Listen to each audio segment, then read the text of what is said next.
Hello and welcome to the live stream. I'm just getting things set up here, so please bear with me for a few moments while I get everything rocking.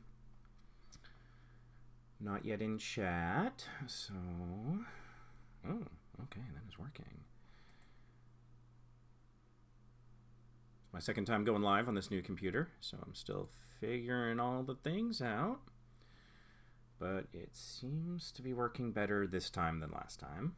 And last time was okay. All right, so I'm up in chat. I closed the window before getting the link again. Man, I do that like a lot, like 90% of the time. Okay, getting the link this time. So now I can go and share it. Got a couple people watching already. Welcome. I don't see anybody in chat yet, but if I could get a sound check, I'd appreciate that. Back in the day of radio, the way they used to do that was they call for a radio check, and then you'd get a score out of 5 on your volume and your clarity. So 5 by 5 means loud and clear. So if I could get a radio check, microphone check, 1 2 1 2. And just doing some social sharing for this stream to let people know that we're up and running. To know when these live streams happen instantly, please make sure you're subscribed with notifications turned on. That way you don't necessarily have to wait for me to announce it. You could be the first person joining, and then you get your request in first. Maybe get a channel review. Maybe I'll hit a channel or a video with some TubeBuddy, help it get unstuck. Who knows? Whatever you like. You got a Q&A, you want a quick tutorial, you want to see how to do something, I'm at your disposal to help you as best I can. So, just posting on the Small YouTubers Boost Twitter, the Small YouTubers Boost Facebook page, now the Small YouTubers Boost Facebook group. I'm going to quickly mark this as an announcement, and I'm going to pin it just for the duration of the broadcast so people have an opportunity to come in, and hopefully I can help them out with their channel. So pinning that now. Let's see. Signing in, 5x5. Ace of Vegas, fantastic. Hey, sorry I didn't respond to your message yet. I fly into Vegas on Tuesday. So I am there from the 19th to, what is it, the 23rd. So I fly in on the 19th and I fly out on the 23rd. So hopefully that answers your question. And yeah, we can chat offline about details. Like, I don't know what hotel you're at. I'm going to be at Park MGM the first couple days, and then I'm going to be at the Luxor for the next couple days. I decided to go with that. After much humming and hawing, I finally decided. So, okay, I just need to quickly share this in a bunch of other groups, and then everyone will have my complete attention. I saw that request for a shout-out. I will be addressing that. But just bear with me while I quickly share what's what. I don't like the new Facebook layout for groups. Getting to the groups that I want to get to, it's clunkier, and honestly, it makes me want to be in fewer groups. So I actually have direct contact with Facebook right now. Well, not this moment, but basically twice a week, and sometimes more often, I actually have an opportunity to talk to Facebook staff. I've been invited to this thing for admins of large and highly engaged groups, and so I have direct access to Facebook now. And I plan on providing some feedback about the new group layout because Facebook really wants to promote groups right now. They believe that it's an important way of people connecting with each other, building community, both local and global, and I think all that's fantastic. Apparently, they're even running ads on TV for their Facebook groups, which is fascinating to me and shocking, honestly. But I mean, way to commit to an initiative. And so, you know, that's kind of cool. But I'm not... Okay, I think I've shared it everywhere I need to. That's probably enough. But yeah, but then I think then they go and they update the site, and it makes it a little, you know, less appealing and easy to navigate the group. So it's like, what do you guys want? Okay, all right, let's get in here. I see that chat is ticking along, so let's just dive right in. I've updated the description for these live streams, and hopefully I don't have to have all those caveats where I'm like, it's not sponsored and blah, blah, blah. You can just read the description below for all that kind of stuff. We can just jump right in is my hope and my plan. So, anyways, yeah, Ace of Vegas is here. So, welcome. Thanks for the sound check. So we have C Young 5. Can you guys give me a shout out? We get these requests all the time. And yeah, I would like to address it. So, C Young 5, let me ask you this. Is your channel by any chance about helping YouTubers? Because if it is, then okay, then your request makes some sense. I'm just going to do a quick look here and see what comes up. See, not even getting the channel in a search when I'm just searching your name, although TubeBuddy does give it a score of good. Let's filter by channels. Like, I can't, how am I supposed to give your channel a shout out if I can't even find you? Oh, I see. You're getting, okay, this is an algo thing. It's changing to Young 5 instead of C Young 5. But I can click on that. I still don't think I'm finding you. It looks like a picture, looks like a profile from chat. Looks like somebody standing in a bathroom, maybe, taking a selfie. Neither of these is that. No more results. So how can I give you a shout out if I can't find your channel, is one. Two, if your channel is not about helping small YouTubers, then the people who turned into this live stream are not likely to be your target audience. That is a shot in the dark. That's like you could grab any person walking down the street and be like, yo, check out my YouTube channel, man. It's like they don't know what your channel's about. They haven't selected you. They haven't searched for you. They don't know what you do. So blanket advertising that doesn't inform or entice doesn't help you. And it kind of wastes your time and their time, and frankly right now kind of my time. Not really, because I'm glad that you asked this. I'm glad that I have the opportunity to address this, because we frequently get people commenting on this channel and on my primary channel, Vacation Impossible. Hey, can you give us a shout out? That's it. No reason, no explanation of what they do, no explanation of how that shout out helps anyone but them. And I'm going to sound harsh here, but people need to hear this. It's selfish and lazy, and that's all that it is. Because you're not yet providing value. Your channel might provide value. Your channel could be the greatest thing since sliced bread. Your channel could change lives. But if all you're doing is shouting in people's face, subscribe to me, I'm a total stranger, but do it anyways. Check me out, even though I've given you no reason to. This is turning into a bit of a rant, but what can you do? Even though I've given you no reason to, you know, it's a shot in the dark. You might as well just grab somebody off the street. The odds are about the same that they're going to find any value in your content. So, you know, hey, I create tips that help small YouTubers. Can you shout out my channel? That at least says, okay, you're in alignment with the audience of the place that you came to ask for the shout out. You've identified some value that you would provide to that audience. Now we're getting somewhere. I'm still not a fan of asking for shout outs in this particular way, but if we're going to do it, let's do it more effectively. Let's do it in a way that respects the audience that you're trying to reach and the creator that you want to collaborate with. Or, you know, I would argue with that request, you're kind of using the person. You're not collaborating. You are offering that person nothing. Let's consider this rationally. What do I get from shouting out you? I mean, I don't like looking at things in a completely sort of realpolitik, finite game sort of zero-sum game way of looking at things of like, you know, I don't get out of bed for less than $100. I don't want to be that guy by any means. But at the same time, just as a person, just to show respect for the other person that you are you're asking for something. You're asking for something and offering nothing. And what you offer doesn't have to be, you know, financial. It can be a lot of different things. You know, you could say like, hey, I'm supporting a charity. You know, like recently I was trying to raise some money for cancer research in Canada. In the group, it fell on its face. But regardless, what I offer there is, you know, feeling good about yourself, contributing to a cause, being part of a cause that's greater than yourself, maybe being part of a movement. These are things that offer some kind of value, non-pecuniary value.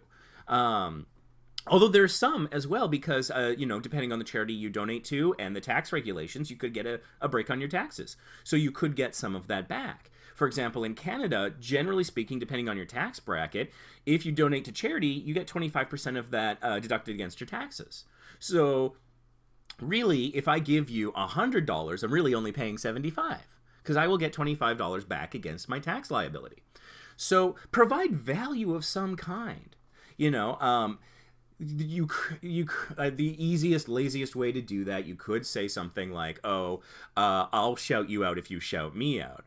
That's probably like the laziest version of that, getting a little judgy, but whatever. You're here for my opinions, along with my advice, I hope. So hopefully I can be permitted. But yeah, the idea there is that at the very least, you're being reciprocal in some manner. Now, doing that sort of thing can lead you down a dark path because it is kind of lazy, and it gets to the point where if you creep into things like sub for sub, you're now in violation of YouTube's policies and your channel will get shut down. So you've done all this work and then it's gone in an instant with no recourse.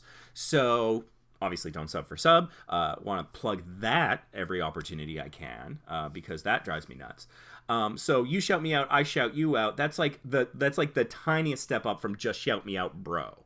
And then going up from there is, hey, here's how our audience aligns. Here's what's good for you. Here's what's good for them. And, you know, yeah, sure, it's good for me too.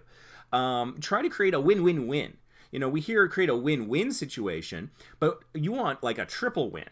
Because you want the win where you win, where the other creator you're partnering with wins, and the audience wins. And ultimately, if you have to sacrifice any of those, the audience is the one you should sacrifice last. So, okay, you know what? Maybe I won't get anything out of it, but the audience will get something out of it. And maybe, you know, my partner won't get something out of it, but his audience will.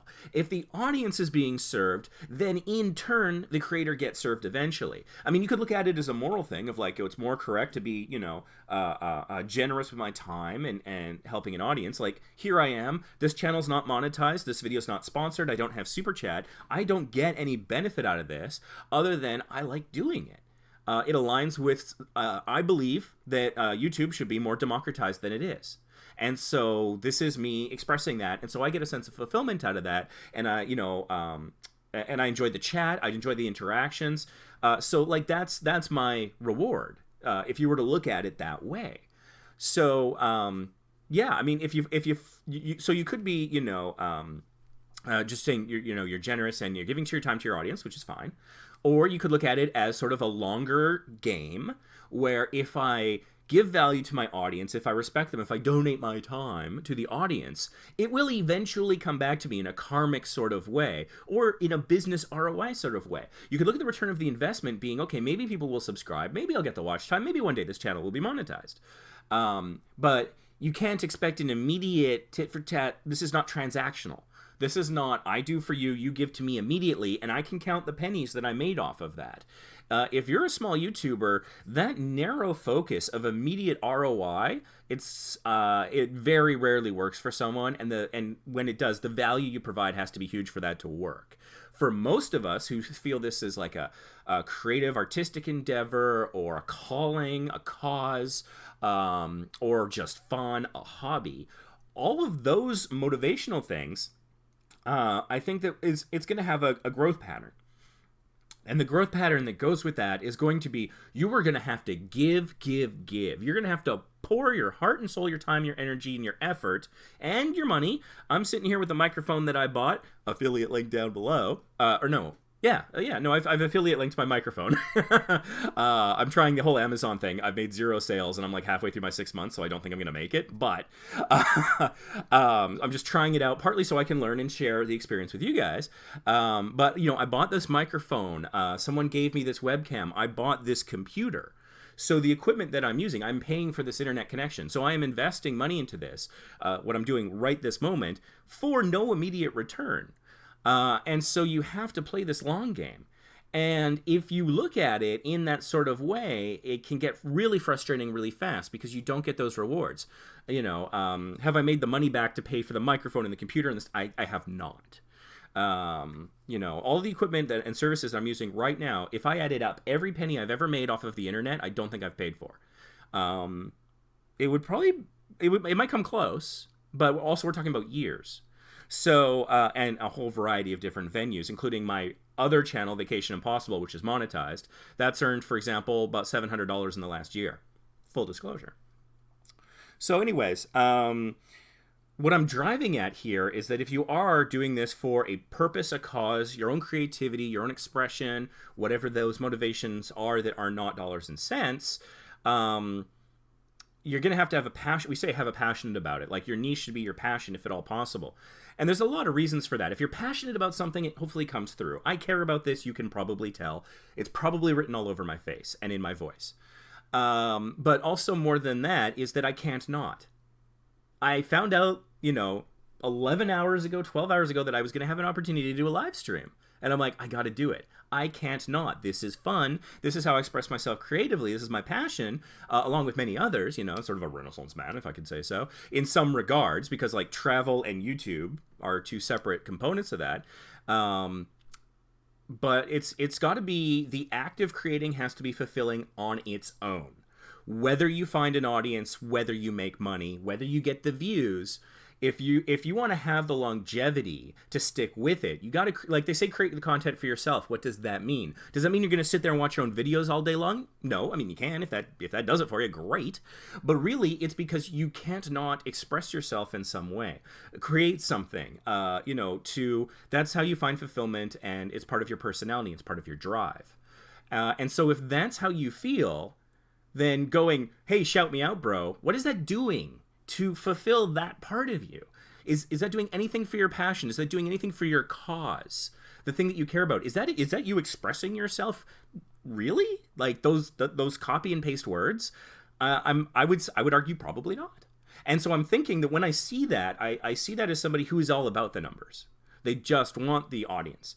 And maybe not. Admittedly, that is an assumption on my part, but they've given me so little information to go from that I think I could be forgiven for making that assumption. So that's sort of my advice. If you're asking for a shout out, explain where your content aligns and the value that it gives primarily to the shared audience and secondarily to the other creator. And then I think you'll have a better response.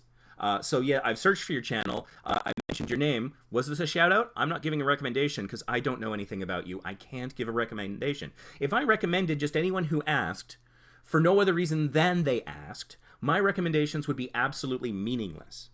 And no one would want to tune in. No one would take my word for anything. There would be no point in listening to me. I would just be a repeater. I would be a signal booster of randomness.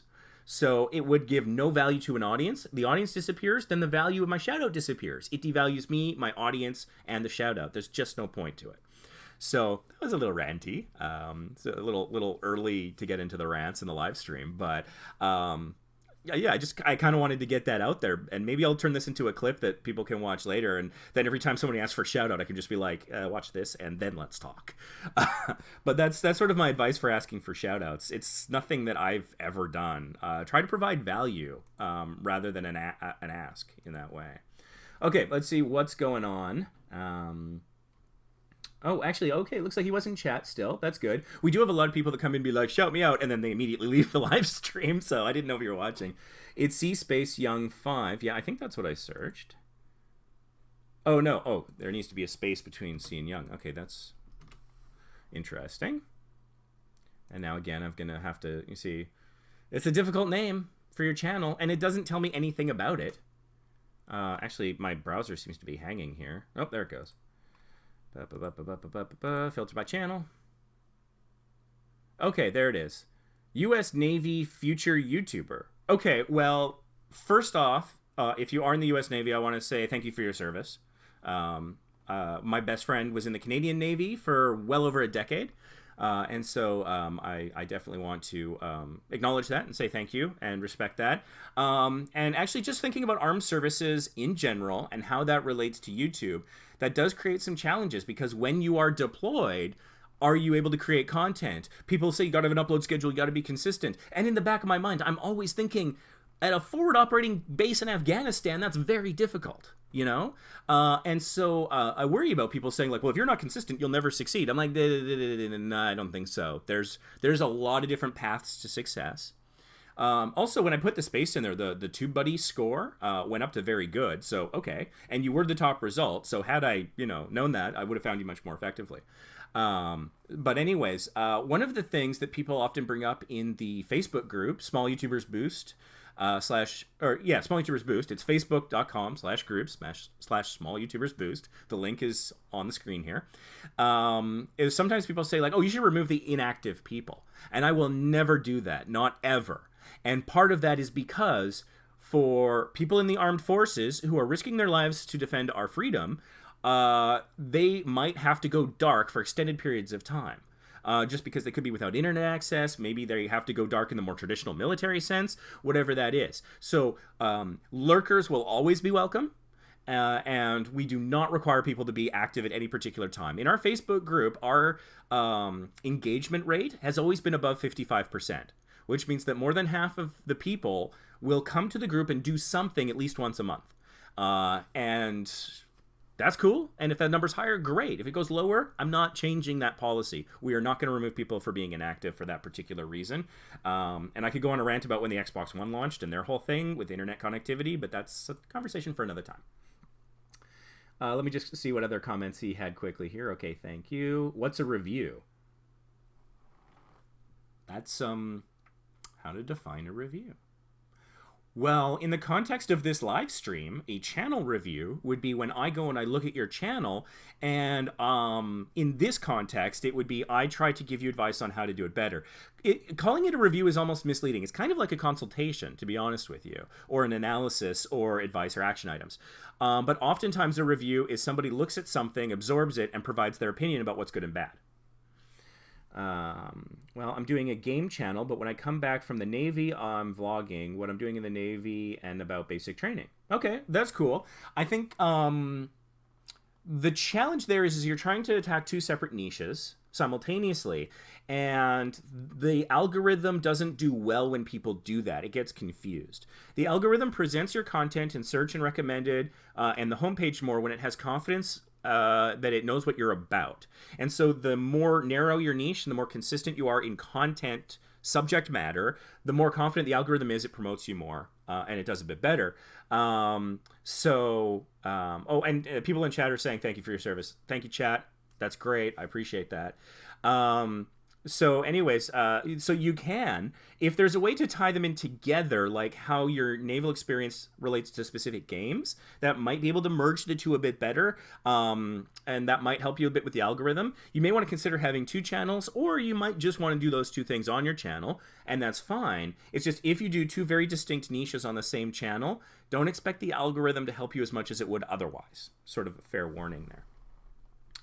Okay, so let's see here. Ace of Vegas is kicking around. Interacting with people in chat, love that. Oh, is Amanda not doing Pokemon stuff anymore? Amanda, I sent you my friend code on Pokemon Go. You never added me or sent me your friend code. Like, let's be friends. Let's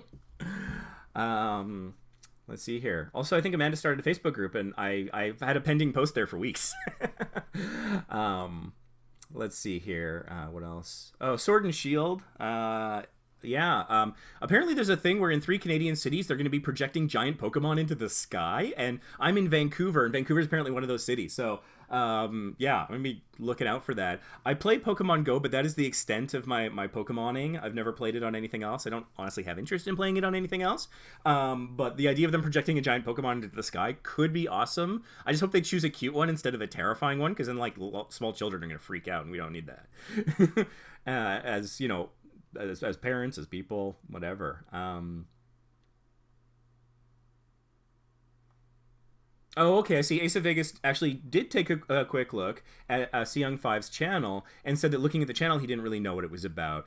Maybe need a review. So he was maybe saying, in that context, he might have been saying you can take your own look at your own channel and review it with that thought in mind of like, am I being very clear about what I'm going to be giving to people?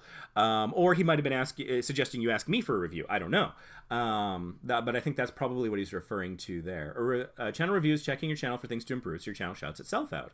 I like that. Shout yourself out. Dynamax in Vancouver. So I assume Dynamax is a Pokemon. I think I have Pokemon experts here. Amanda has 2 channels. Okay. That's the giant Pokemon. Also, all Pokemon are cute, bro. I don't know. Some of them are... I have different feelings about some of them. I'm just going to Google this so I know what it looks like. What am I looking for here? Oh, it's like a... Okay, this is this giant snake thing, I presume. Because I can't imagine it's all these Pikachus. You probably search any Pokemon, you get tons of pictures of Pikachu. That's probably a whole... I bet in the community people resent that. I'm guessing it's this giant snake thing. I think I've caught one of them. I'm not sure in my own Pokemon Go. So, anyways... if someone wants me to add them on Pokemon Go, feel free to message me, I guess, let's say through Facebook Messenger, or a direct message maybe on Twitter, if you want, and then I'll add you. We can be or we can be, is it cow_man, I think, on Twitter? Da-da-da-da. Yeah, there's my personal, Twitter. So you can message me, DM me on Twitter if you want. I'll add you on Pokemon Go. We can be Pokemon Go friends, and you can see all the places that I go to when I send you gifts, mostly around like Vancouver. Little off topic there, but anyways, that's kind of fun. I like when conversations evolve and stuff like that. All Pokemon can be made giant or Dynamax size. Oh, Dynamax refers to the size, not the okay, so I still don't know what I'm looking for in the sky. Fair enough. Yeah, every time I have a question about Pokemon Go, I either Google it or ask my kid. But I've been traveling a lot, not just personally, but professionally. And so one of the things that I find has been actually a really nice way of navigating a new town is I'll just load up Pokemon Go and I'll go walk to the different like stops and gyms and stuff. And so I feel like I'm not just wandering aimlessly, but I'll still get to see the town. So I've just been getting into it a little bit since like July. I've been getting back into it a bit more. Andre R. Memories. Been a long time since I've seen the line live, as I always miss it. I know I've looked at your channel before, so welcome back. So yeah, hi. Hi Ace and the rest in chat. Chilled, cool. I agree that makes no scene. I assume you meant sense. What's your opinion on YouTube beta? As I hate it when uploading a video. I still upload with Classic. I am with you, brother. 100%. Oh my gosh. I can't stand beta. I'm trying to think like, okay, let's be nice and try to keep an open mind. Can I say something nice about beta? They got click-through rates, which... it's useful information potentially. What I wish you could do, and I haven't looked at beta in a little while, but I wish you could sort all of your videos by click-through rate so that I could see what has the worst click-through rate, and then I could quickly identify those as thumbnails that need a refresh. So that would be nice. I don't know if you can do that in beta. Last time I looked, you couldn't. But yeah, you know, one thing I don't like, and I know this subject was going to come up, so I'll just dip my toe in the water a little bit here. But with this whole thing about declaring whether your content's made for kids, they make you do that in beta. And I have 2 feelings about that. My first one is jerk move. You're using this court case as an opportunity to push your newer version of the product that you want to force everyone to migrate over to. And so part of me was like, screw you, YouTube. But then another part of me was like, well, at the same time, they just had this costly court battle that ended up in a costly fine. And now they have to spend development time, and that costs money, to put this functionality in. So asking them to do it in parallel, including in a legacy system, okay, you know, so my initial gut reaction was like, rah! But then I thought about it and I'm like, you know, from a business standpoint, I kind of understand. They're not really being opportunistic. They're just making a solid business decision. So I forgive you, YouTube. I understand the position you're in. It's kind of rough. Let's see, who was I scanning? Oh yeah, I was looking at Andre's comments.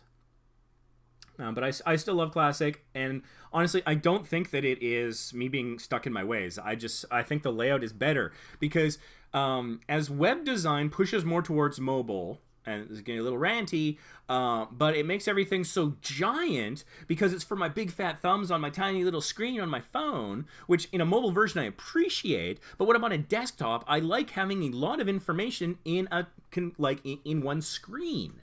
When going through the evolution of computers, and when the resolution was getting better and better, that meant I could see more information on one screen at a time and have it all at my fingertips. You play a game. I used to play Star Trek Online, and I had the HUD, and actually I got a larger monitor and a better video card, high resolution, so I could have more things on my HUD, my heads-up display. So at a glance, I could see more and interact with more stuff. Mobile design is pushing it in the other direction, where it's making it bigger, like all the buttons and everything's bigger, so that less information is being displayed at any given time. And so an unintentional consequence of that is it feels dumbed down, and it feels slower and clunkier. And because giant icons, it's like like Snapchat, I don't know where to click or what to do to make Snapchat do the things that I want it to do. Ooh, somebody on Vero just liked my post. That's exciting. Vero's a social media platform that's mobile only. It's sort of a paid model, but I got in for free, so I'm on that as well. Not a lot of interactivity there, so getting a like on that is rare. So cool. But anyways, yeah, mobile design, it feels like it's not just a step backwards. It's going like further back than even like in Windows 3.1 I had more information on a screen. So like in Web 1.0, when I was using Netscape Navigator, I felt like I had more stuff on the screen at once.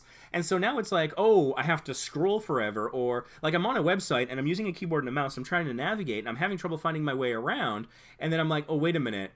What if I simulate using a touch screen? So then I click and hold and move the cursor like it's a finger, and all of a sudden the website works right. I'm like, this is designed primarily for mobile or tablets, and that is just, anyways.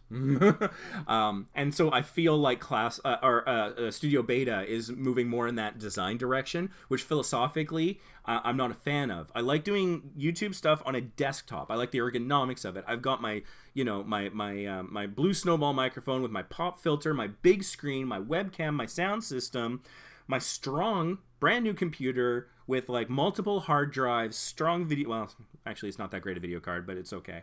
The keyboard and the mouse and a comfortable chair, and I can spend a bunch of time here, not hunched over a laptop that has a battery that could die, that they'll be underpowered and things like that. So I worry that like things are getting away from desktop. And I mean, if the mainstream goes a bit away from that, I'm okay, because more advantage to us if we're faster with the desktop. But anyways, a little off topic there.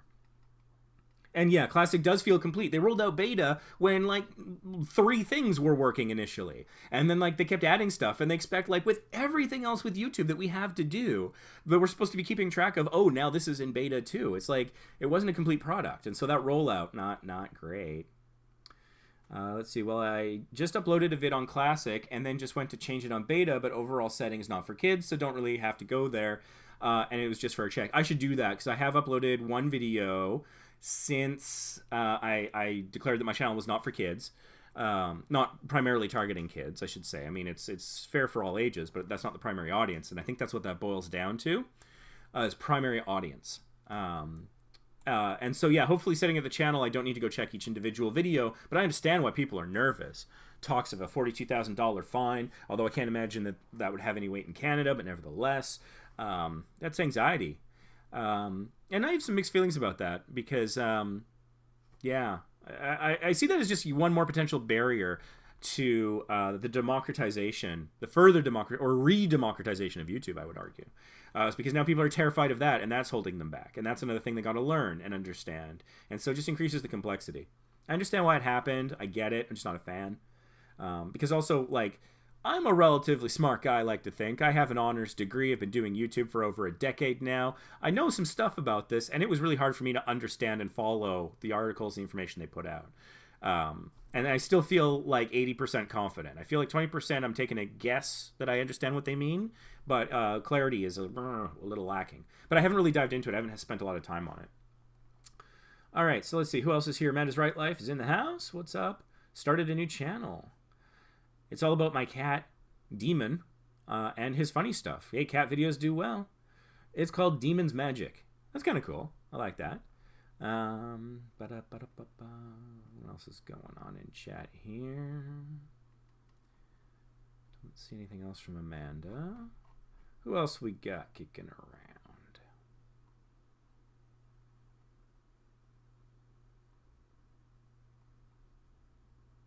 Oh wait. Oh, okay. So okay, Demon's Magic. She's in here with both accounts. I get it. So hey guys, new channel. Hoping it's gonna go good. I just post cat videos. Pokemon content is on Amanda's Right Life. Okay. Well, and that's sort of what I was talking about earlier about multiple niches. So yeah, there you go. Just posted a video about the new games. Actually, cool. Thanks. I need better equipment right now because recording on my Switch isn't the easiest. Fair enough, but I'm working on it. Yeah, I've never tried to capture from a Switch. Need to get better thumbnails. Yeah, I've been feeling really confident about my thumbnails lately. I think my thumbnail game is finally getting to a place where I'm happy with it, and that takes a while. The copyright function on beta is better. Oh, okay, I haven't really looked at that. Thankfully, it's been a while since I've had a false copyright claim against me, and I always win those. Get a content ID match to something my guy Cam wrote, and then I challenge it and shut it down. Win every time. Yeah, there's a discussion about Dynamax. Amanda's two channels. Dynamax is making certain Pokemon huge and way strong. Any Pokemon can be evolve Pokemon jokes. Yeah, funny story. Halloween, kid comes up and somebody opens the door. It's not me. I'm not going to call anybody out. Somebody opens the door. It ain't me. And says, "Oh, Charmander." And the kid stomps his foot and says, "I'm a Charizard." And I'm like, "Oh, well, you picked the wrong evolution there. You de-evolved that child. That was..." So it's like a running gag in the house now. It's like, "Well, don't de-evolve me, bro." So that was good for a chuckle. All right, let's see. What else we got going on in chat here? DJ Talks. Hey, Ray. Is everything going on with the FTC affecting you, and how is it? Yeah, I mean, I knew that question was coming. So, I mean, I don't know that it's affecting me at all. I went and I looked at my audience information. I was just using the YouTube Studio app on my phone, and you can look at your audience information there. If you want, actually, I can probably show you here. Let me just make sure I do this correctly because I don't want to show anything that YouTube doesn't want us to show, particularly about revenue. They've got some careful rules about that. So let me just get set up here. But let's talk about this a little. Maybe I can help. Get out of beta.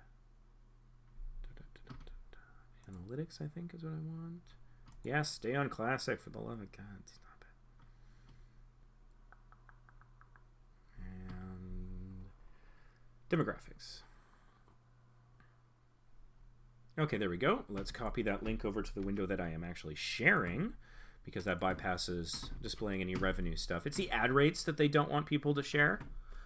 Not that we can't share how much we make, it's that they don't want the ad rates being displayed, is my understanding, but maybe don't take that one to the bank. So here we have Vacation Impossible. This is my primary channel, the one that I've been at since many, many years ago.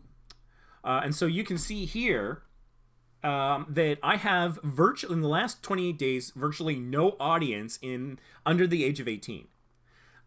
So not really a concern with this channel. Where's the...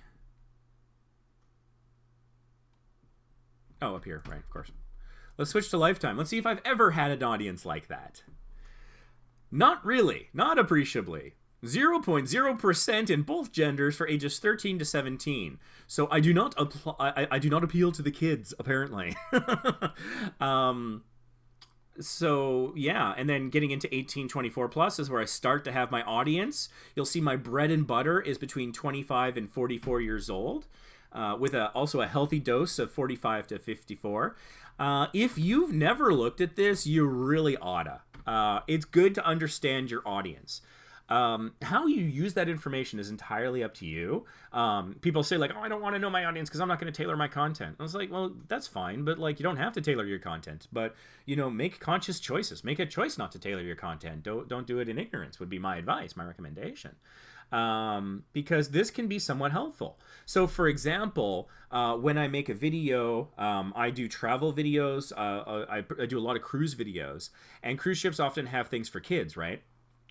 So they have like on Carnival Cruises, they've got Camp Ocean, Camp Carnival. And so we've done a couple like tours of those facilities. And my son actually kind of like did one of those where we recorded him and he was explaining everything because we thought having the kids' perspective would be cool. But it's good to know that my audience isn't the kids. My audience is the parents. So that's good to know. They might still want to hear it from a kid, but maybe that adjusts your language. And stuff like that. And so like seeing where the gender split lies. One thing that I've noticed as a trend on my channel, looking at analytics over the years, is that when my channel has a 50-50 gender split, it takes off. The views, the subscribers, the comments, the likes, they explode. Things go a little viral. When my channel skews male, everything seems to slow down. I don't know why. I don't know if that's a causal relationship or a coincidence or,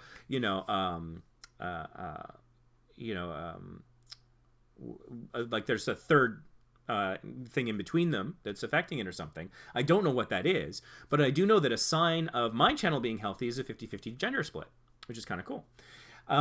So anyways, it's good to know these things because you can understand your audience, like, knowing those age ranges, what kind of pop culture references might I make, for example, something like that. Like, am I gonna make Teletubby jokes or something? Probably not. But given that age range, might I make a reference to something from the 80s? Yeah, quite possibly. My audience could dig that. So, and it would be in the language that they would understand. So it's good to know your audience. So is your content for kids? I am no expert. I'm not a lawyer. My honors degree is in political science. It is not in the law. I have no formal training on YouTube or the law. So with those caveats there, look at this. If you're struggling to know, and so you can see what your audience is, what kind of people it has appealed to and have self-selected to watch your content. And if, like me, you have nothing in the ages 13 to 17, as that's the youngest demographic that you get these stats for, your channel's probably not for kids. And when I say that, what I mean is it's not primarily created for children. And I think that's what it boils down to. It's not about, oh God, a child wandered into my channel and watched a video, now I'm going to owe $42,000. That's some Chicken Little stuff, some paranoia conspiracy theory right there. That's not what that is, okay? And if it becomes that, we'll hear about it long before they target a small YouTuber, I well imagine. But that's not what it is. Are you making content that is primarily for those ages? And so I think the two components of that is, are those ages watching your content? And are you creating content that clearly targets those ages? So if you're making Peppa Pig videos, you're probably making things for kids. If you're doing toy reviews of current toys, probably for kids. If you're doing retro toy reviews, like Transformers from the 80s or something, don't know. That's a gray area that I'm not certain. Like, for example, Pixel Dan, I know of him. I've watched a couple of his videos. I don't know him very well, but he does toy reviews for toys from the 80s. I'm curious how he's fallen on that in terms of how he marks his channel. I don't know, because that's a nostalgic retro trip, but kids today could like it too, so I don't know. So I think that's really kind of what it boils down to, is who's your primary audience, who are you primarily making the content for, and who is actually watching your content. And so this display here, the demographics tab on Analytics in Creator Studio Classic, is one way that you can know that. So I think this is fairly straightforward. Who you are creating your content for is a little trickier because that's very subjective. It could be very personal. I mean, you could be making content with an intended audience of X, but the giant audience could come from somewhere else. And so that could be a challenge. So this is one of the places where you might discover whether that's happening. So hopefully that provides some insight into how we can cope with that. Let's see here. There's just getting caught up on the things that DJ Talks was saying in the chat. He was thanking CN for his service. Appreciate that. Get used to beta classic is going away. Yeah, I know. But, pride for my gold dead hands. It's, Yeah, I know. And, credit to Achilles Melee. He really embraced beta. And so the day Classic dies is the day Achilles Melee is going to be on my speed dial. And I'm going to be messaging him on like Instagram or something every time I can't do something. Be like, oh, for the love of God, Achilles, where do I click? I apologize in advance, but that's going to be something he's going to have to put up with. Or just ignore my messages. uh, Okay. Looks like some interesting things going on chat, but I do like to go chronologically by who speaks up first. So I just want to make sure I'm respecting that rule. It incentivizes having notifications on, in case you haven't made that connection. Apocalyptic Gaming. I changed my name, so now I actually show up. Awesome. Cool. Yes, I remember it from the other day. Hey, I'm needing help getting noticed. Okay. Well, I think you were the one that came right at the end of the last live stream. I think so. I definitely, if that's the case, I definitely owe you some of my time here. So let's go take a look.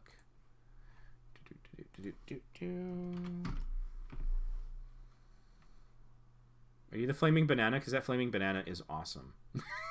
You are not the flaming banana. That's too bad. Oh, there you are. I think that's you. Yeah, that's you. Okay. All right. Well, okay. Let's dive in. And a quick explanation in case you're like, Ray, why does your YouTube look totally different than mine? 3 possible reasons. 1, I have YouTube Premium. That's why it says Premium in the top left-hand corner. You pay a little bit every month. You don't get ads. It's delightful. I'm also in dark mode because that uses less power, and I am slightly light sensitive, so I definitely appreciate that. And stylistically, I think it just looks better. But maybe that's because I'm a little photosensitive. And I also have the TubeBuddy browser plugin installed. I'm using Firefox, and I have the Legend version of TubeBuddy, which is the highest paid version, which unlocks all crazy functionality. Like, for example, these most used tags go on at length. Because I went whole hog because I'm a big fan of TubeBuddy. In case you didn't notice, if you don't have TubeBuddy, there is a link in the description. Even if you just get the free version, just go and install it. It gives you so much useful information. It saves you so much time, even just the free version. If you don't have TubeBuddy, I don't mean to be a jerk, but I don't think you're really trying. Or you didn't know about it. But now you know about it, so that excuse is gone. Okay, so anyways, I'm here to look at Apocalyptic Gaming. So here he is. I'm noticing that it looks like you have hidden your subscriber count, which I generally recommend against. I think that your subscriber count only serves to motivate people to subscribe. I don't think it serves a demotivational function.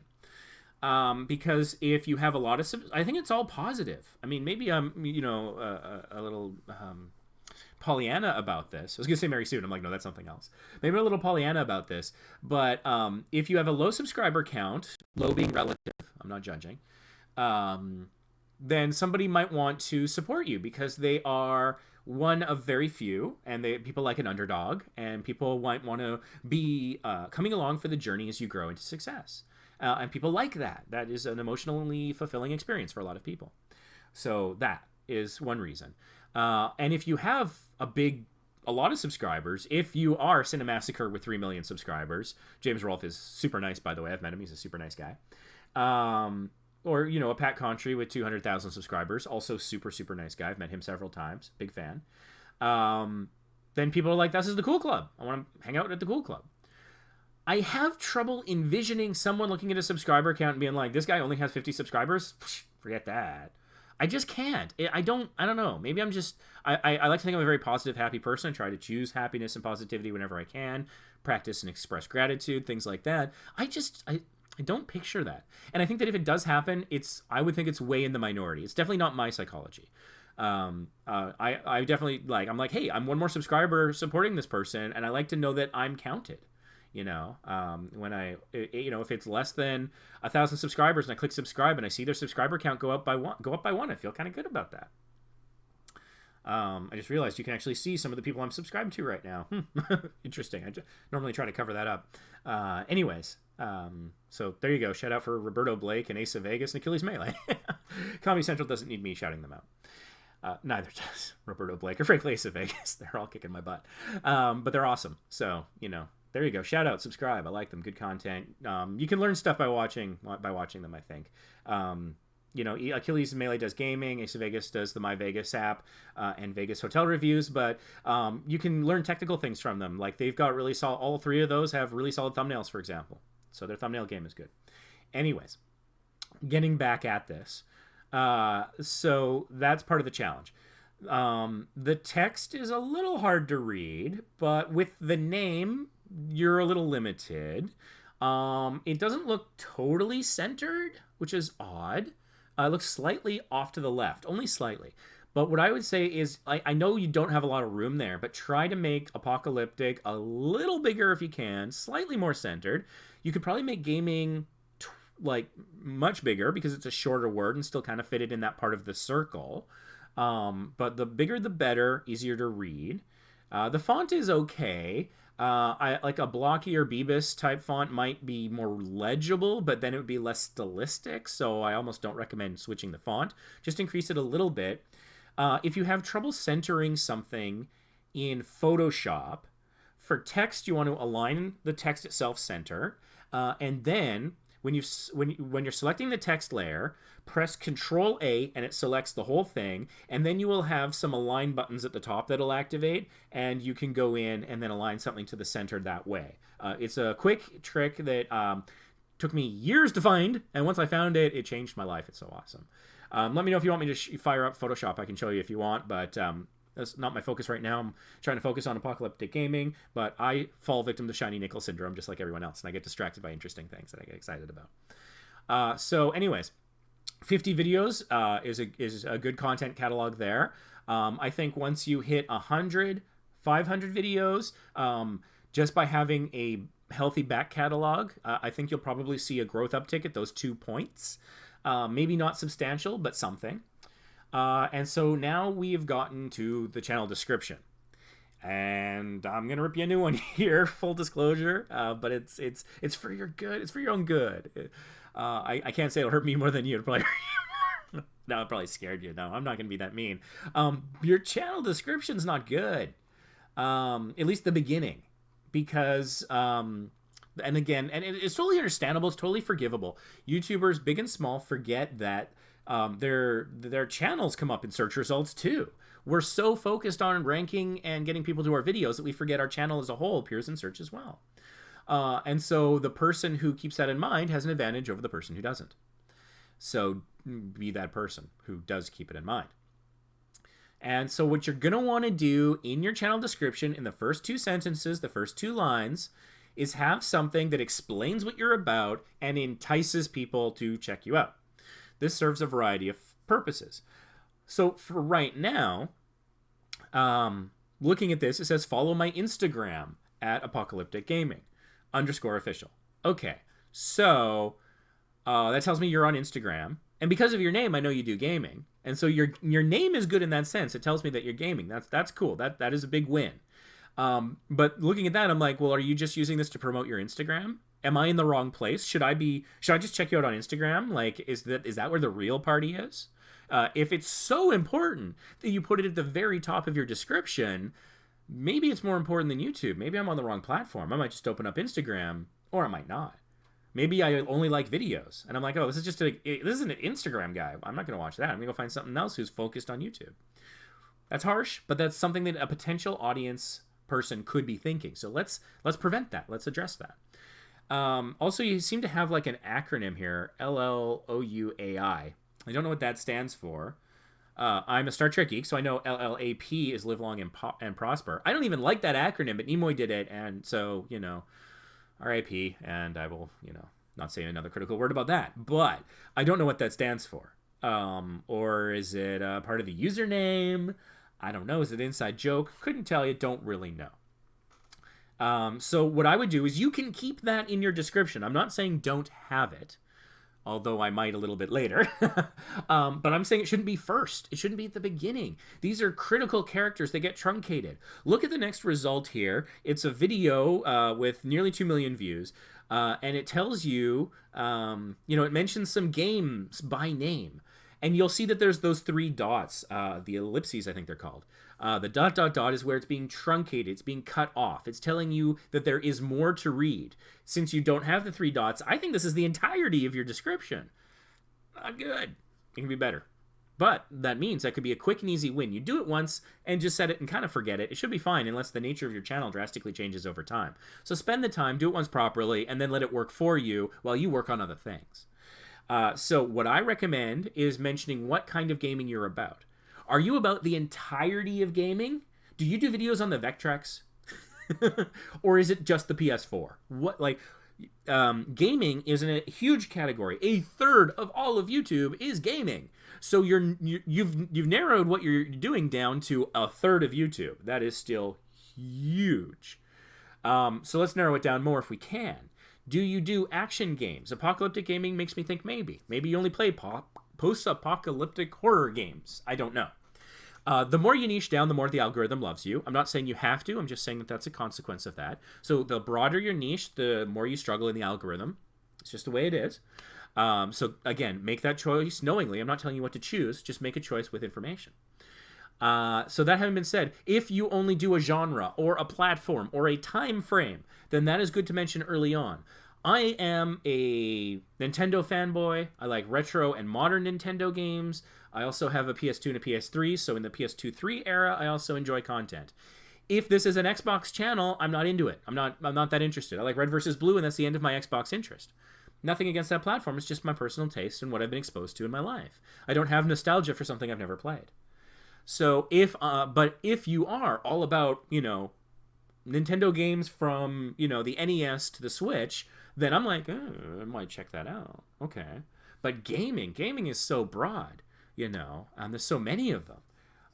You got to set yourself apart from the crowd in some way. And so niching down is one way of doing that. So it could be by the platform, only Nintendo, only PlayStation, only Xbox, whatever that is, only PC gaming, whatever. Another way is time frame. Only retro games, only modern games, maybe a mix of the two. What eras are we talking about? Maybe it's retro gaming, but people define that differently. I think the NES and Super Nintendo, other people think the GameCube is retro, is the first thing they think of. So you could specify the era you're talking about. That's one of the three. So that's two that we've identified. The third one is genre. Do you only play action games? Do you do JRPGs? What kind of gaming are we talking about? And again, some of those could be broad. So maybe you don't niche down in a genre, but you do niche down on a console. Or again, maybe it's all consoles, but only modern games.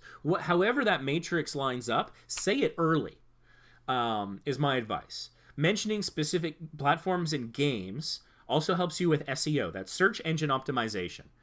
And so the words that are in your description feed into the algorithm. The algorithm is a hungry data hippo.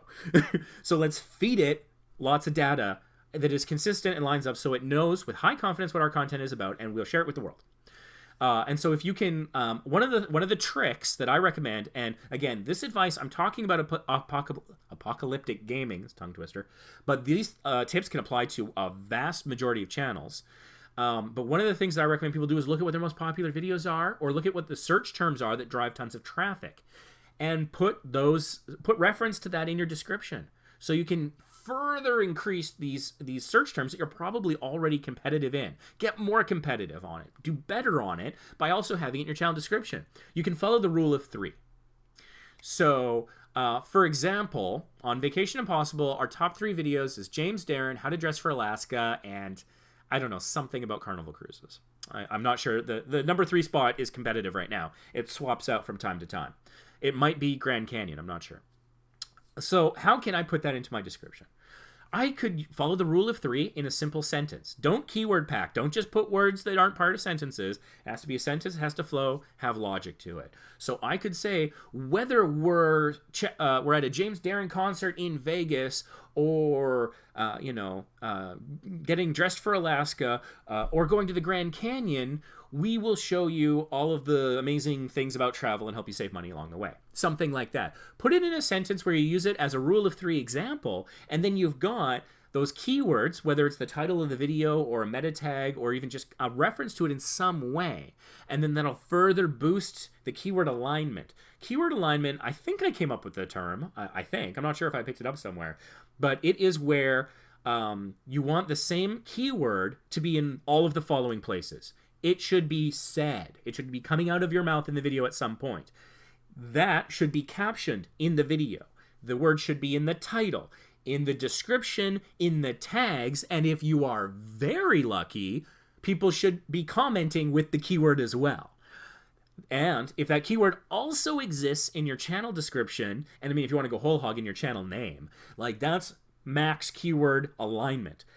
How could the algorithm not be confident that that's what you're about at that point? So if somebody's searching that word, the algorithm can with great confidence say, yes, this channel and this video is about James Darren or whatever. So that's why you want to put some specific, think SEO in your channel description. People don't. People so often think of it as like a dating site profile. This isn't Tinder. Being witty is great, don't get me wrong, and you do want to entice people. Like if you're aware of where that ellipses appears. Like for example, I'm looking at one of the results here. It says, don't forget to ... Don't forget to what? Oh, I better click on that. I gotta find out what should I not forget. I mean, I'm exaggerating that a little bit, but that can be a good tactic. Is have it so that they want to click to find out more.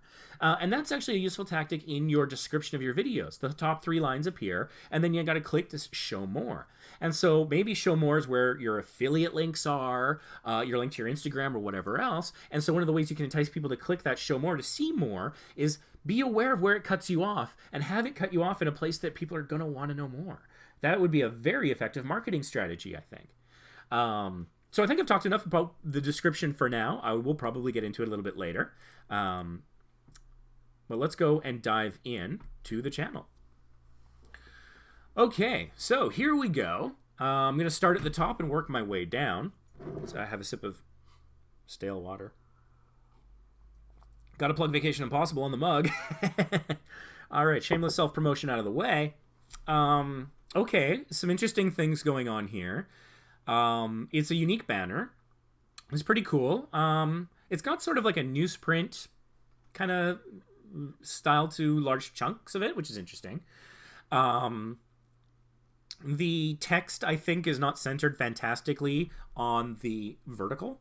I need more stale water. I'm not sure how much longer I'll have with y'all. I might have to cut things short on short notice, so I apologize if I do. But I'll keep going for as long as I can. So anyways, looking at this here, I haven't had breakfast or lunch yet, and it's noon, so we'll see how I hold out. I might get kind of snarky. I don't know, hangry perhaps. So anyways, the text, it starts off taller and gets more narrow. That could have been a stylistic choice. That's fine. Not a lot of space between the C and the G of apocalyptic and gaming, so visually not instantly realizing where the word break is. So the kerning could be a little different. But honestly, that's nitpicking. Everything is largely okay. It's the verticality. You want to have that lifted up just a little bit because it's cutting off the bottom part of the words, and so it looks a little less professional. So what I recommend to anyone who's uncertain about their banner, go search YouTube banner template. There's a bunch out there that will have all the different dimensions in pixels that your banner will display at on different devices, whether it's your mobile phone, your tablet, your TV, your gaming console, whatever it is, your desktop. It will show you all of the different places, and there will be lines showing the boxes and the limitations. And so what you're going to want to do is have your text be completely contained, and the core of your image completely contained within the smallest box, which means on every platform, they will at least get the core of your image and the text complete. And so in this case, I think you're going to want to raise it up so that the text is complete on this resolution. So that's the banner. I see you've got your link to your Instagram and your Twitter there as social links. Excellent. Well done. And so yeah, definitely you're definitely wanting to promote your Instagram, so that's coming up first. That's your focus. That's great. Okay, now I'm seeing 50 subscribers. That's funny because before on the search results, it didn't show how many subscribers you had. It only said 50 videos. Maybe you just changed that. I don't know. My hiding your subscriber rent was lengthy, so maybe you had time to change it. I don't know. So there we go. What you're going to see below here, this is TubeBuddy. This is my browser plugin of TubeBuddy. This is a function called Channelytics. If you're not familiar with Channelytics, I do have a tutorial here on Small YouTubers Boost that runs through how this works in detail. They have updated the layout, and it actually works a little bit better since I made that video, so I think I need to do an update to it. But basically, by having the browser plugin installed here in Firefox, and I have a tutorial video coming soon about how to do that, how to install the browser plugin, so subscribe with notifications, stay tuned for that, it's telling me some things about your channel.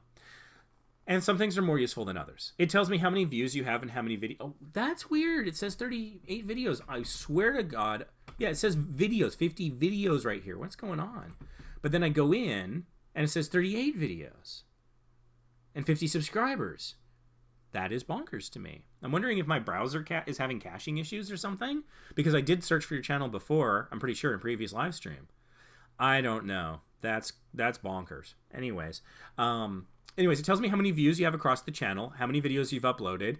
That's not hugely useful information in the sense that you can get that from the About page, and you can get the information on things like Social Blade. So that's not where the real value in Channelytics comes in, but it's nice to have it right at your fingertips here. So I can see that. What is really useful, and you need TubeBuddy to see, unless you want to go digging through HTML code, which we've got better things to do with our time, I think we can all agree, even if you know how to do it. And I used to do that, and then TubeBuddy came along, started saving me some time. I can see your channel tags.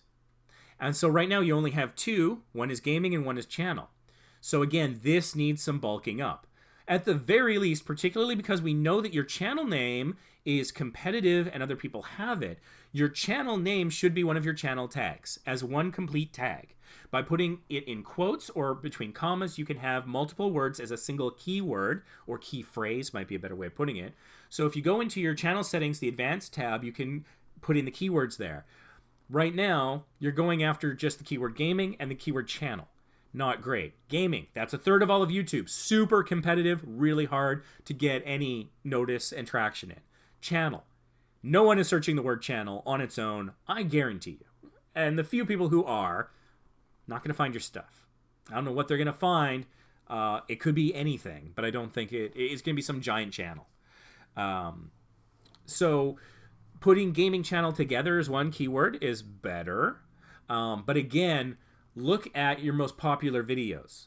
What videos are, and what narrow niches do you do? PS4, Nintendo Switch. What videos, what games are popular on your channel? What games are you already getting are more popular than others? Oh, Channelytics is loaded twice here. Man, my thing is glitching. Maybe I'm going to reload. See if that helps. There we go. That's a little better. So anyways, yeah, so go in there and give some serious thought. Look at your popular videos. You can do some keyword research. Again, if you get TubeBuddy, again, even the free version, you got keyword research in the free version of the browser plugin. It's also in the app, but I think the app is paid. The app isn't free, I don't think. So you can do some research on keywords to see what has, ideally, you want high search volume, low competition. That's the magic point where you can go in and target something. But even if that's complicated, that's hard to do at the channel level. Just going in and adding your channel name, putting gaming and channel together as one, and some of the niches and your popular videos and search terms, that could make a difference. So I recommend doing that. Another thing that you can do, again, with the TubeBuddy browser plugin installed, if you were to look at a channel similar to yours, there is the option over here on the right to copy tags. You can copy those to your clipboard and then paste them into, the advanced settings of your channel. A couple cautions about that. One, make sure the tags are accurate if you do that. If there are some tags like the other channel's name, remove that. If there are some tags that are videos like games you don't play and don't cover, remove those. There's a couple of reasons here. One, your audience, people searching will expect that and then not find it. And so you'll turn off an audience that way. And that will hurt your things like CTR and, the algorithm will know. People come to your channel and immediately leave because they don't find what they want. Maybe I'm not going to show that channel to so many people. But more importantly than that, critically, you need to be accurate in your tags or else you can get shut down by YouTube. It is a violation of their rules to tag your channel or videos with inaccurate tags. It's called misrepresentation. People can report you for it. Your channel can get taken down for it, and you may have no recourse. You might think, oh, well, when they catch me, I'll change it. It will be too late at the moment they catch you. It'll be like, no, you broke our rules, you committed fraud, you lied to people, you're done. And by the strictest rules of YouTube, you're not allowed to create a new channel and start over. I know that people do that, but strictly speaking, it's actually against the rules. And so if they catch wise to that, they'll shut it down again. So I might be sounding harsh here, but I don't want that happening to you guys. So you might be tempted to have, I'm just going to put the trending tags and I'll get views to my completely unrelated video. Well, dude, you're going to get your channel shut down if you do that. Might not be today, might not be tomorrow. It might be a couple years from now after you put in tons of work, your channel's making money, and then just poof, it's gone. So if you have done that in the past, I know that somebody I was talking to and reviewing in the last live stream went and took, and credit to him, he was putting in the work. He took 3 hours because he knew he had tags on his video and his videos in his channel that were not accurate, and he took them out. And so he has defended his channel that way. He has protected it against that potential shutdown issue, and so I'm glad that he did that. I'm sorry it took so long. It sucks about the work. I get that. But now his channel is more secure and less likely to get shut down. That is a good thing. And so I don't want that happening to, I don't want anyone else. And I can get to you early. You got 38 videos. So if there's misleading tags on those videos, and I don't think there are, I think there's probably not a lot of tags, judging from what I'm seeing here. But if I can get to you early, then you don't have 500 videos you got to update the tags to. Maybe you only have 30. And so it's one of the reasons I want to get the word out about that. So the next step section over here is called Compare Stats. I'm not too concerned about comparing you and me, but this does give me useful information and tell me what's going on with your channel. So for example, I see that you've gained no subscribers in the last 30 days. I am going to guess and speculate that you haven't uploaded a video in that time, but I don't know. Let's take a look first at your views over the last 30 days. Okay, so you've got 58 views over the last 30 days. That represents 10% of all the views across your channel. So, I mean, these numbers might seem small, but there is something positive to think about here. You're growing, your views are growing by 10% every month. Think about that. So, as a percentage, not bad. So, the graph here shows me that you picked up a few views on October 23rd, a few less on November 4th. Those are the closest things to spikes that I'm seeing here, is October 23rd and November 4th. So I'm going to predict that if you did upload videos this month, I'm going to predict that it was 1 or 2, maybe 3, and I'm going to predict that they would have been uploaded around the 23rd, the 4th, maybe the 12th. Let's take a look at uploads. Was Ray right? Survey says, look at that! The 23rd and the 24th, a video each of those days, and got a view spike out of that. And oh, November 5th, I was super close, and the 11th! Nailed it! I'm taking a victory lap on that one. I mean, does this not show you the value of TubeBuddy and Channelytics? So what is this showing? When you upload videos, you get views. Maybe that sounds basic. Maybe you disagree. I don't know. But here it is. Here's the data. Even on, and excuse me, but a small channel, even on a small channel, the trends are consistent. And so, again, it's validated the fact that, and I say this time and time again, I can't say this enough. If you're sitting there and you've got a Saturday in front of you, a Sunday in front of you, and you have no plans, you got the house to yourself, you could do anything to grow your channel. And you're asking yourself, what should I do with my time to most effectively grow my channel? If you haven't already put out a video that day, putting out a video is the most effective way to grow your channel at any time.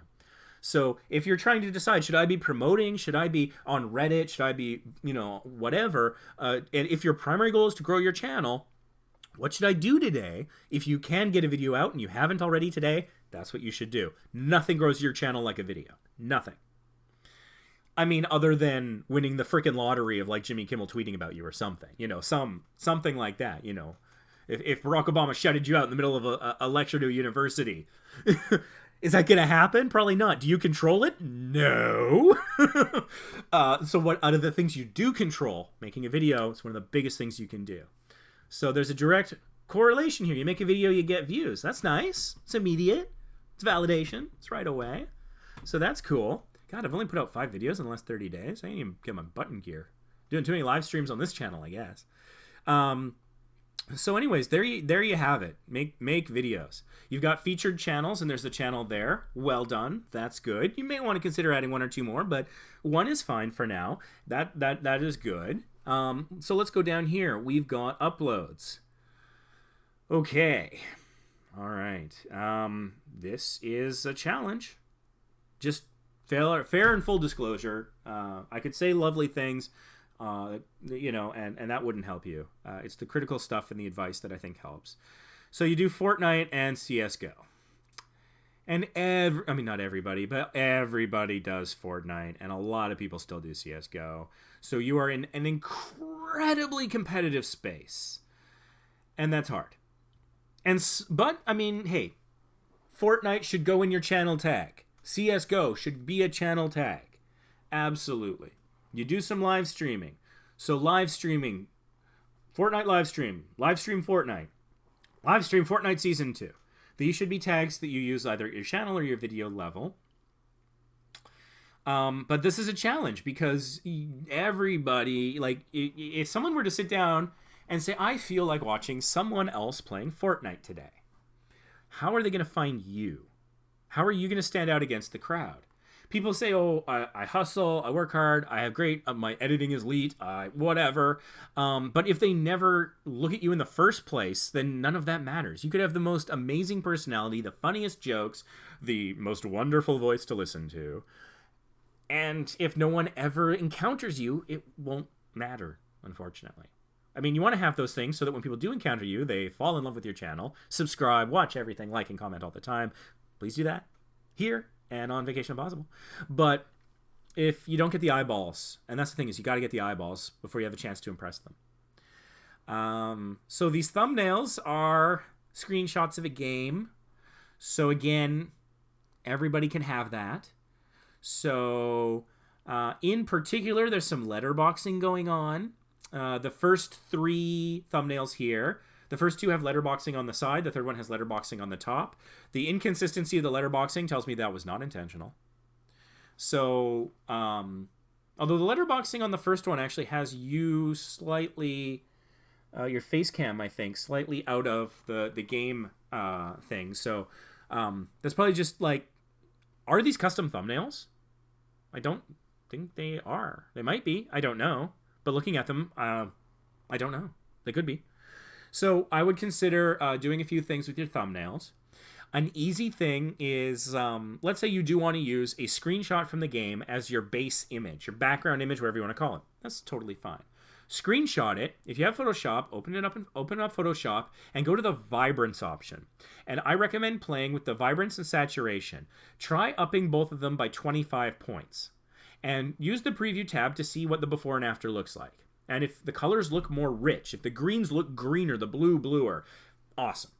If it goes too far, if flesh tones become super orange, like a pumpkin, then you've gone too far in saturation. So maybe instead do 50 in vibrance and 0 in saturation. Play around with it so that it looks good. Part of the reason for this is, my theory, is that images, when they get shrunk down on YouTube, is they lose some of their vibrance and saturation. And so you have to slightly oversaturate them to compensate for the scaling effect. So, the blue sky in these Fortnite things could be bluer. The greens could be greener, and then they would pop a little bit more. So that's one thing you can do to visually make your images, a little bit more competitive. Try to frame it up and crop it so that the core of what you want to see is nice and large, that there's not clutter, and that there's no letterboxing unless that's a style you're for. Letterboxing is the black bars to either above and below or to either side of the thing. That makes me think that the aspect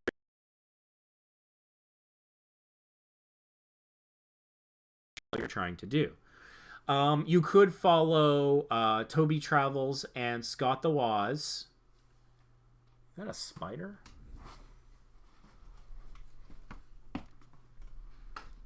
Sorry. Had to kill a spider. Anyways, you could do a border, an outline. And yeah, like I said, Toby and Scott the Waz both do these blue outlines that are very consistently styled. I do a gold outline around is it my tip videos in Vacation Impossible? I don't think it's my tip videos. I think it's a different kind of video. I'm trying to remember. Maybe it's a tip videos. So I have one type of video where I do put an outline around. So that's something that could make you stand out. And also some text that, explains a little bit about what it's about. People often say, why do I have to put text in my thumbnail picture when the title's right there? Au contraire. Let's hop over to Social Blade for just a moment. Just because it's a good example. Your videos, hopefully, luckily, if you're fortunate, will at some point be embedded on other websites. Maybe a news institution will write about you. Maybe the Daily Beast, they've written about me, and they, I think the Canadian Press wrote an article about me, and they embedded one of my videos. And when a video is embedded on a website, much like you'll see here on Social Blade, that's what you get. You see there on the right, it says user's recent video. You just get the thumbnail. You don't get the title. So you can't rely on the title to save your video or make it more enticing. If you can put something in the image that makes it more clear what it's about, people are more likely to click on it. So I think this was Fortnite Season 2. So Fortnite Season 2 could be some text that you might put on there. There's the brick wall in the image where there's not a lot happening there. So that would be a great opportunity to put Fortnite Season 2 right there. And if you want to do something kind of cool, you could sort of scale the text so that it looks like it's actually on the wall. If you've played L.A. Noire, the menu system in L.A. Noire, the menus appear as if they're projected against a wall, and they have that font scaling where nearer to you it's larger and further away it's smaller, not unlike what you're doing in your banner, but trying to match it specifically to the wall's dimensions and scaling. That could look nicely professional. That would make people more inclined to click on it because you put in the work. Maybe this isn't just some guy who thinks every time he plays a video game the world should watch. This is somebody who's putting some effort into it, and they've got a little bit of design skill here. Okay, all right, I want to check this person out. They're respecting my intelligence and my time. I'll check them out. Just because we're here on Social Blade for your channel, I notice that your country and channel type isn't indicated. So country is a setting that you set on YouTube. I recommend you set it. As well, the channel type, this comes from the type category of your videos. It pulls it from at least the last 5 uploads. If all of your videos are gaming, then tag all of them gaming. Go back and update those tags if you haven't. And then once that's fully consistent for a period of time, this will update. And that's important because it tells third-party platforms that plug into the API like Social Blade, but also YouTube itself and that all-important algorithm what you are about. So I think that's good. And also, it looks like you've never been on Social Blade before. So, Social Blade's not a bad idea to check out your channel from time to time. Social Blade does include a link to your channel. Did you know that? So now I'm back on your channel by clicking through Social Blade. So try to make thumbnails that tell, maybe not a complete story, but enough of a story that entices someone to click on it, and that they would have some idea of what it's about. In the Small YouTubers Boost Facebook group, we require a post with a link to have 2 words describing what it's about. So even if it's just 2 words, then it gives people a good clue. Because what if I don't know what Fortnite is? Maybe I've never played it in my life. I haven't. And so if I just saw that picture, I wouldn't necessarily know that was Fortnite. I think your Fortnite mobile, I probably would have suspected because that kind of has that aesthetic to it. But the other thumbnails in this row, I couldn't tell you what games they were. I haven't played those games. But what if I'm curious about Fortnite? What if it's the holidays are coming? And what if I'm a soccer mom and I want to get my kids something and I know they like that Fortnite thing? And that image comes up. I don't know what the hell that is. I'm not clicking on it. But what if it said Fortnite Season 2? Oh, hold on. Season 2? Is that a TV show? Do they do Blu-rays or DVDs or something? I could give my kid that maybe. I don't know. But I don't know about this. I'm going to click on the video and learn about this. I'm going to find out what Fortnite's about. And then maybe in your video, in the description, you have an affiliate link to Amazon. Maybe. Maybe to like what I have on this very channel. I have a link down below, an affiliate link to Amazon for my microphone that I'm currently using. It's a Snowball Ice. It's lovely. Also, it's like way cheaper now than when I paid for it, so it's a hell of a deal. I take this when I travel. I record my podcast on it. I do all my live streams with it. There's an affiliate link down below. Were someone to click on it, and this is how affiliate links for Amazon work, in the next 24 hours, whether they buy that microphone or anything else, I would get credit for it. So imagine that. Maybe, the soccer mom watches the video for a little bit. It's like, okay, no, it's not a TV show. It's a game. All right, yeah, I still don't know what to get them for Christmas. But, maybe there's something on Amazon. Maybe she sees that there's an Amazon link right in your description. Cool. Maybe she clicks that link. All right. And the link is to your microphone or something. She's like, oh, he doesn't need a microphone. But maybe Amazon has something recommended to her. And maybe it's like a plush thing, or they've got Fortnite Nerf guns now, for example. Maybe that's recommended. She goes, oh, You know what? He'd really love that. You know, Keith would love that toy. I'm going to go get him that. Okay, I'm going to put that in my box. Oh, you know what? Husband needs a dress shirt. You know, we have to replace all of our pots and pans. Gosh, Christmas is coming. I need to get a Lagostina set of everything. It was just, our stuff is way too old. I'm making Christmas dinner for the in-laws. Forget it. And you know what? If I order more than like $35, I get free shipping because I don't have Prime. Okay, cool. So then she adds all that to her inbox. And then she goes to pay for it. And then she sees like, hey, you know what? If I get Prime, this will get here in just a couple of days. We're leaving on vacation next week. It would be better if I had it now. I don't want it showing up while we're on vacation. I better get Prime. Yeah, I'll get Prime. They've got that Amazon Prime thing. I can watch videos. I'll try it out for a year. Sure, I'll go get Prime. So now what's happened? She followed your affiliate link. She's bought a toy, some clothes, hundreds of dollars potentially worth of stuff for the kitchen, and she got Prime. And if you're part of the affiliate program, you would get a percentage of those sales, and they have something called a bounty, where you would get a spiff, a bonus of a flat rate for them signing up for Prime. All because you tweaked your thumbnail. I mean, that's a dream scenario. It's not super likely to happen. I mean, more likely than like Jimmy Kimmel or Barack Obama ever mentioning you. But that's sort of how these things can happen. So that's just something to think about. So you've got your uploads and you've got created playlists, and that's fine. And I see that you've got a Fortnite playlist and a PUBG playlist, both of which have a decent number of videos. That's going to be important. One thing that I recommend you do is create, it looks like there's a World Series of Poker playlist and the thumbnail's not displaying. I would remove that for two reasons. One, it's not about that kind of gaming, so it's off-brand with your niche. And two, the thumbnail's not displaying, so that doesn't look good. So I would recommend removing that from the created playlists, playlist of playlists. Maybe even remove created playlists, possibly. I'll leave that up to you. But what you're going to want to add three things here to this channel. Popular uploads. This is good for you and good for your viewers. When I come to a channel, and I've watched a video or two, when I discovered Pat Contry, and I'm a huge fan of his, he's gotten a couple $100 out of me directly. I've handed him cash because I bought things. I don't just go up to him and be like, here's money. I bought his two books. I bought some of his DVDs. So anyways, when he guest appeared on a couple Angry Video Game Nerd episodes. There was a crossover about an NWC card. So I'm like, you know what? He was pretty cool. He was funny. I like that Pat guy. I'm going to check out his channel. So I go and I check out his channel. I watch a video here or there, and I'm like, okay.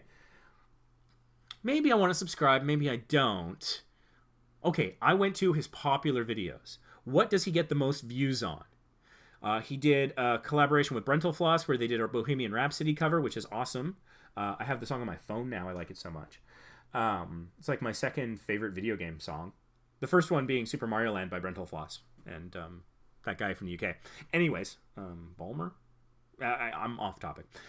The point is, I went and I looked at some of his top videos. Elisa Dragoon, a review of the Retron 5, some other things. And I'm like, you know what? I'm subscribing. If this is the kind of stuff that's popular, that he's focusing on, I want to be here for more of that. So you're going to want to have that. Also, add your Fortnite and PUBG playlist as separate playlists here on your channel. It will bulk it up. It will give people more things to click on, more potential videos to watch. It'll look like a more complete and professional channel. And so with that, I am going to draw things to a close. What's the watch time of small YouTubers boost? Not a lot. Not nearly enough to get monetized. Not even 25%. The watch time on this channel is minimal. We're not going for monetization. I want to get 1,000 subscribers so that I can go live on mobile. So many times I'm out in the world and I'm like, oh, I got this great thing. I would love to just quickly tell the small YouTubers boost. And I'm like, oh, well. And I don't have time to type it out into the Facebook group. And so maybe I'll do it on Instagram Live or something. But I would love to do it actually here on the platform we're all freaking talking about. So I want this channel to get 1,000 subscribers to go live. But monetization is not even consideration right now. We have no watch time. I'm not too concerned about that. Amanda's Right Life has 0% for kids. Oh, Achilles Melee showed up. My chat just massively updated. I've missed a lot. Gotta admit, the flaming banana's pretty solid. Yeah, that was pretty funny. Nice fire fruit. Are you checking out channels? I was. Unfortunately, we're gonna have to draw this to a close. I'm running out of time. I gotta get lunch and breakfast, and I got life things going on. I don't know if you saw when I squashed the bug. I'm not even wearing pants. I got my pajamas on. I got to go start my day.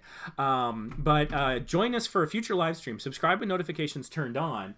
And then you'll know when we're live. And then join us early in chat. I'll get to your request. I'll be able to look at your channel or whatever tutorial, whatever you're looking for.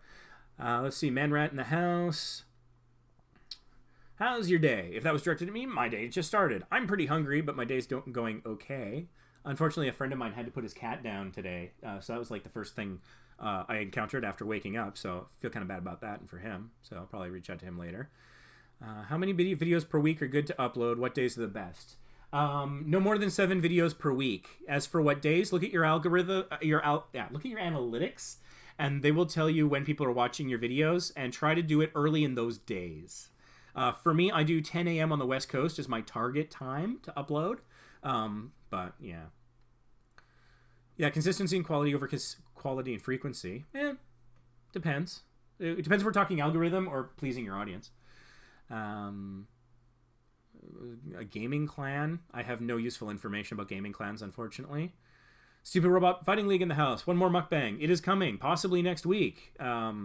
Ace of Vegas and I, maybe we should go do a buffet or something and mukbang it up somewhere where they don't play music. Or a restaurant or something, a nice restaurant. I'm down for that. Soon to add GTA 5. Hashtags abound with one more mukbang. It's high noon. Yeah, it's 12:30. I gotta get going. Where do I see your my channel tags? Using TubeBuddy browser plugin, the Channelytics, you can see channel tags for your channel and others. To update or see yours, you go into, I know it's in advanced under Creator Studio Classic. Maybe next live stream I'll have a chance to show you guys. Hashtag South Park. Stats. I don't know. Thumbnails and titles. I don't have Photoshop. Fair enough. There's a lot of other photo editors out there. I only know Photoshop, so I can only speak about Photoshop. Ace of Vegas is down for a restaurant. Cool. Let's see if we can find something for free. Do I need to spend money on My Vegas to actually get good options for food? Because most everything is 2 for 1, or you also have to be staying at the hotel I'm seeing, or they're sold out. So, yeah, I'm sure you have a video. I got to find the time to watch your videos. Anyways, on that unusual note, I'm going to be drawing things to a close. So, because I am the creator and owner of Vacation Impossible, I try to end these live streams with a challenge. So your mission, if you choose to accept it, is to go look at your channel on Social Blade and check whether or not the country and genre have populated. If not, make sure that on YouTube you've set your country, and for at least your last 5 videos, but ideally all of your videos, you've set the genre to the same consistent thing. And if after doing all that, or if you've already done that and it's not updated, you can submit a ticket on Social Blade to get that updated. And then some of the information on Social Blade will be more accurate to you, and you'll show up in Social Blade in more places. So that is the challenge. Go check out your own channel on Social Blade and try to get those 2 fields of country and genre populated by following those techniques. So thank you so much for watching. Please subscribe with notifications on so you can join us early in the next live stream. Check out the other videos on the channel. We've got TubeBuddy tutorials. We've got member tip videos from members of our Facebook group. All sorts of useful information. So thank you so much for joining us. This live stream will self-destruct in 5 seconds.